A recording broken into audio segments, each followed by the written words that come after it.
Bonjour et bienvenue sur MFAV. Avant de vous parler du film, je vais vous parler de ce qui m'a poussé à parler de ce film, les Razzie Awards.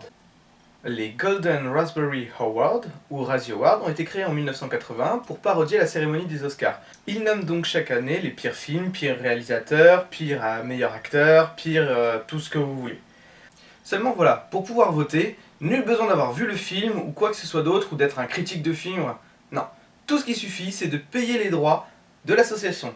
Et c'est là qu'on bascule dans l'ineptie car cette cérémonie ne devrait avoir aucun poids dans le monde cinématographique. Or, beaucoup de gens les prennent comme véritable référence de films à ne pas voir parce qu'ils sont nuls. N'importe qui peut y aller, même sans avoir vu le film, les adhérents à l'association peuvent voter pour le pire film.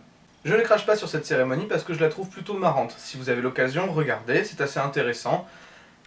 Mais il faut toujours garder à l'esprit que ce n'a aucune valeur réelle critique, c'est une parodie, il faut le prendre avec humour. Donc, Jupiter Ascending, sorti en février 2015, réalisé par les Wachowski. Et je ne peux pas continuer sans vous parler un petit peu des Wachowski. Lana et Andy Wachowski sont frères et sœurs, ils sont des réalisateurs à qui on doit les trilogies Matrix, V pour Vendetta ou encore Cloud Atlas. Dans chacune de leurs créations ou adaptations, ils ont un style graphique très propre et très soigné. L'un des thèmes qui est cher aux Wachowski est l'importance philosophique d'un être humain face à sa presque non-existence dans une société plus large. C'est deux choses qu'on va retrouver dans le film d'aujourd'hui, Jupiter.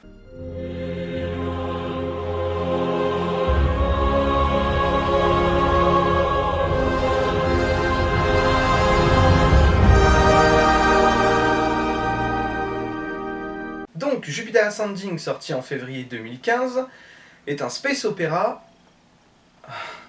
Tu vas nous expliquer le space opéra, c'est ça? un peu obligé. Ok. Le space opéra est un genre de la science-fiction qui place les héros dans une épopée spatiale au cœur d'un univers géopolitique complexe. Star Wars et Star Trek en sont des exemples flagrants. Tiens d'ailleurs, je vais vous laisser quelques instants pour réfléchir à 10... Non, je vais être plus gentil. À 5 autres œuvres de space opéra. C'est pas facile, hein. Je vais encore quelques instants.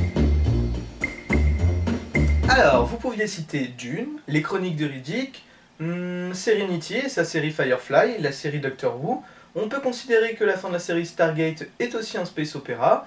Cosmos 1991. Pour les bandes dessinées, vous avez Cobra, Albator, qui sont aussi adaptés en dessin animé. Il y en a bien plus qu'on ne le pense, mais des biens, il n'y en a pas des masses non plus. C'est pour ça qu'il serait dommage de passer à côté de Jupiter. Donc revenons au film.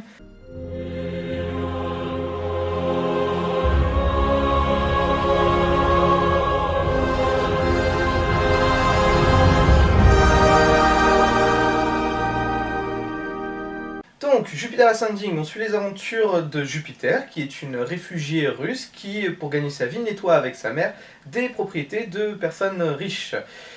Son cousin arrive à la convaincre de faire une opération de don d'ovule, et c'est là que tout bascule quand les médecins s'avèrent être des extraterrestres. Il la tue, elle meurt et fin. Oh!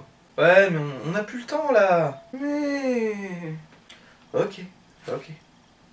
Donc les médecins qui s'avèrent être des extraterrestres qui sont là pour la tuer, tentent de la tuer, mais elle est sauvée par un mercenaire de l'espace. Jupiter apprend alors qu'elle est au centre d'un conflit qui mêle plusieurs membres d'une même famille qui possèdent de nombreuses planètes à travers la galaxie.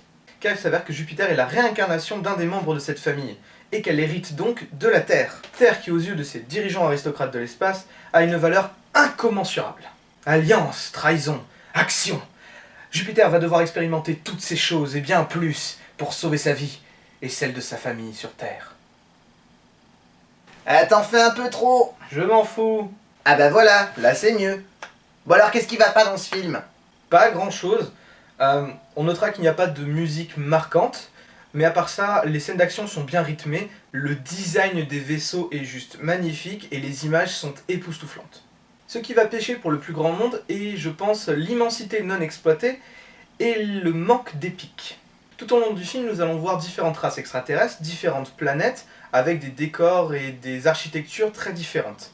Mais on ne va jamais vraiment s'y attarder, et ça va nous laisser un petit goût de non exploité dans la bouche. Il y a un univers immense et complexe, mais on va ne faire que l'effleurer. L'autre chose que j'ai abordé un peu tout à l'heure est qu'on a un conflit entre de grandes puissances intergalactiques. Mais malgré ça, chacun a juste un gros vaisseau et il n'y a pas de véritable bataille spatiale. Du coup, on nous parle du gigantisme de l'univers, on nous parle que ces familles sont dangereuses car elles possèdent des planètes, des armées entières, mais on ne les voit pas, on les sous-entend. Et finalement, ce n'est seulement la peur qu'ils inspirent aux autres qui va nous faire comprendre qu'ils sont dangereux. Et pour un space opéra, c'est dommage, on a toujours envie d'avoir une petite bataille spatiale. Alors certes, il y a des scènes d'action dans l'espace qui sont plutôt sympathiques, mais pas de grande attaque sur l'étoile noire, quoi. Mais je suis un peu trop fan de Star Wars, je pense. Le space opéra reste mon genre cinématographique préféré, et si vous êtes fan de ce genre ou si vous êtes juste fan de SF, il serait dommage de passer à côté de Jupiter. Bon, on regarde quoi maintenant? Tu aimes la SF et les jeux vidéo? Tada! Oh putain, ça va chier.